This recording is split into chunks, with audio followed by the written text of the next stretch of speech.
Hello friends, 5 నిమిషాల్లో వంట చేయటం నేర్చుకోవటం ఛానల్కి స్వాగతం. ఈరోజు మనం pulao rice or bagara rice ఎలా తయారు చేయాలో నేర్చుకుందాము. దీనికి 3/4 కేజీ బాస్మతి రైసు 30 నిమిషాలు నానబెట్టుకోవాలి.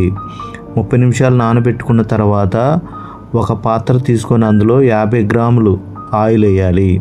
ముందుగా మనం బిర్యానీ మసాలా రెడీ చేసుకుందాము. దీనికి కావాల్సిన పదార్థాలు: అనాస స్టార్ పువ్వు 2, యాలకులు 4, లవంగాలు 4, చెక్క 4, మిరియాలు 10, బిర్యానీ ఆకులు 2. ఇది కచ్చాపచ్చగా దంచాలి. దంచిన తర్వాత ఫస్ట్ ఆయిల్ హీట్ అయిన తర్వాత జీలకర్ర, పచ్చిమిర్చి, కరివేపాకుతో పాటు కచ్చాపచ్చగా దంచుకున్న బిర్యానీ మసాలా వేయాలి. వేసిన తర్వాత కరివేపాకు, కొత్తిమీర వేయాలి. కరివేపాకు, కొత్తిమీర వేసిన తర్వాత దోరగా వేయించుకోవాలి. లైట్ బ్రౌన్ కలర్ వచ్చే వరకు వేయించుకోవాలి. వేయించుకున్న తర్వాత ఇప్పుడు అల్లం పేస్టు 1 స్పూనున్నర వేయాలి. ఎందుకంటే 3/4 కేజీ రైస్కి 1 స్పూనున్నర అల్లం వెల్లుల్లి పేస్ట్ వేయాలి. అల్లం వెల్లుల్లి పేస్ట్ అయిన తర్వాత 2 బిర్యానీ ఆకులు వేయాలి. తర్వాత కొంచెం కసూరి మేతి వేయాలి. వేసిన తర్వాత లైట్గా తిప్పాలి. బ్రౌన్ కలర్ వచ్చే వరకు తిప్పాలి. ఆయిల్ తేలి పైకి ఆయిల్ వచ్చింది, వాటర్ అని తెలిపి ఆయిల్ వచ్చే వరకు తిప్పాలి. తర్వాత 1 స్పూను సాల్ట్ వేయాలి. సాల్ట్ వేసి తిప్పాలి. తిప్పిన తర్వాత ఆయిల్ అంతా పైకి వస్తుంది. వాటర్ వెళ్ళిపోయి ఆయిల్ అంతా పైకి వస్తుంది. పైకి వచ్చిన తర్వాత నేను 3 గ్లాసుల బియ్యం తీసుకున్నాను. 3 కాదు 3/4 కేజీ బియ్యం తీసుకున్నా. దీనికి 1/3 నీరు పోయాలి. అంటే 5 గ్లాసుల బావు నీళ్ళు పోయాలి. నేను తీసుకున్న గ్లాసు 1 గ్లాసు 1/4 కేజీ, 3 గ్లాసుల నీళ్ళు, 5 గ్లాసుల 5/4 గ్లాసులు నీరు పోయాలి. దీంట్లో తగినంత సాల్ట్ చెక్ చేసుకొని వేసుకోవాలి. నీళ్ళు బాగా తెరిలిన తర్వాత సోక్ చేసిన రైసు 30 మినిట్స్ ఇందులో వేయాలి. వేసి ఇప్పుడు ఒకసారి సాల్ట్ చూసుకోవాలి. సాల్ట్ సరిపోయిందో లేదో చెక్ చేసుకోవాలి.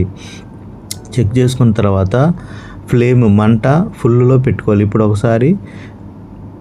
ఒకసారి పుదీనా వేయాలి.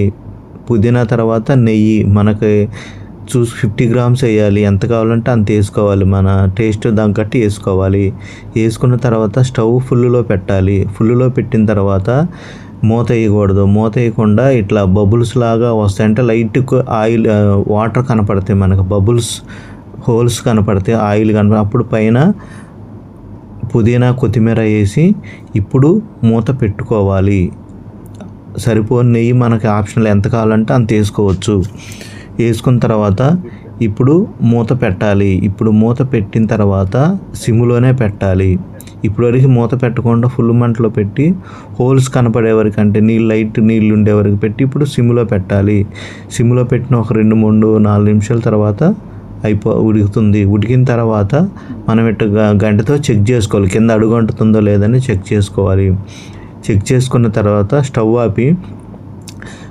ఆపిన తర్వాత 15-20 నిమిషాల తర్వాత ఇలా వీడియోలో చూపించినట్లు తిప్పాలి. గంటతో అట్లా లైట్గా తిప్పాలి. అయితే అన్నం విడిగిపోద్ది, బియ్యం రైస్ విరిగిపోద్ది. 15-20 మినిట్స్ తర్వాతే ఇది తిప్పాలి. ఇలా అంతా అన్నం రైస్ మొత్తాన్ని తిప్పాలి. ఒకవేళ మీరు తిప్పకుండా ఉంటే 30 మినిట్స్ తర్వాత అన్నం శుద్ధగా గట్టిపడిపోద్ది, ఇంకా విడిపోదు, గట్టిపడిద్ది. 20 మినిట్స్ తర్వాత ఇలా తిప్పుకోవాలి. ఇలా వీడియోలో చూపెట్టి లైట్గా ఇలా తిప్పాలి. తిప్పితే పలుకు మెత్తగా ఉంటుంది, విడిపోద్ది, రైసు ఫ్రీగా ఉంటుంది.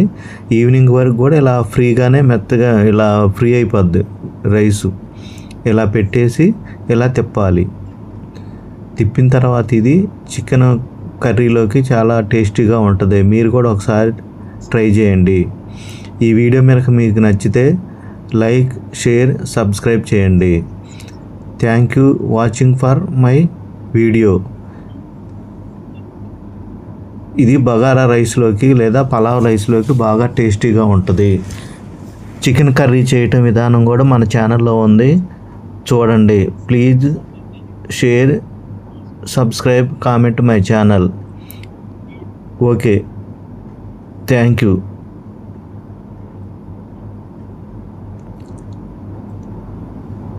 Please subscribe.